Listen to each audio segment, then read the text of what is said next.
Well, in the months since a woman was arrested and accused of keeping her stepson captive for decades, state officials are now demanding more transparency from the Department of Children and Family Services. Thank you for joining us here for the Fox 61 News at 5. I'm Tim Lammers. After Kimberly Sullivan's arrest, DCF said it did follow agency standards that were set at the time.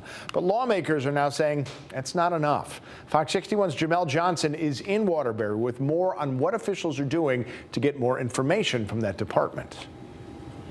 Since she's been arrested, Kimberly Sullivan has been in the spotlight as her and her team try to fight the charges against her. But as prosecutors point the finger at Sullivan, lawmakers like Senator Stephen Harding are pointing the finger at the Department of Children and Family Services. Initially, there seemed to be an indication by DCF that they were going to investigate this fully and they would be transparent about the answers that they uncovered. However, we're now 4+ months later.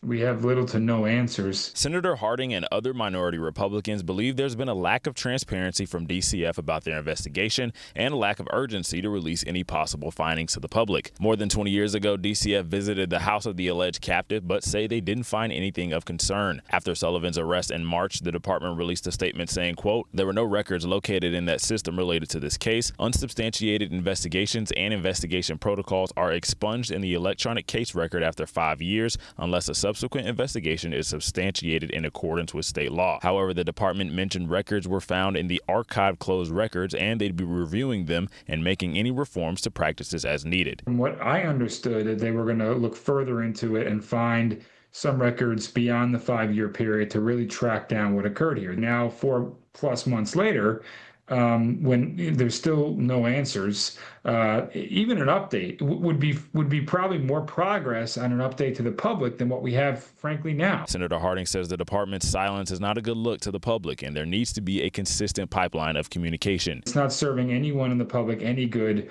by hiding information, which I frankly, at this point, it's gone on so long, I have to say that something's being hidden. In DCF's most recent statement issued to Fox 61, they said, quote, "Our review to date shows that our case practice was consistent with agency standards at the time and that we did not deviate from our policies and practices. It is worthy to note that our policies and practices have significantly evolved over the past 2 decades and we are prepared to discuss those changes." Commissioner Jody Hill-Lilly says a meeting has been scheduled with Senate leadership over DCF's review of the case, but Harding believes meetings like this should be made public. Having meetings behind closed doors at this point on an issue that is as tragic as what occurred here, it could potentially expose some liability, unfortunately, on the state of Connecticut and others who probably should have done things to protect this man. Senator Harding says by putting more pressure on DCF, he hopes to get more answers as to what their investigation has uncovered. In Waterbury, Jamel Johnson, Fox 61.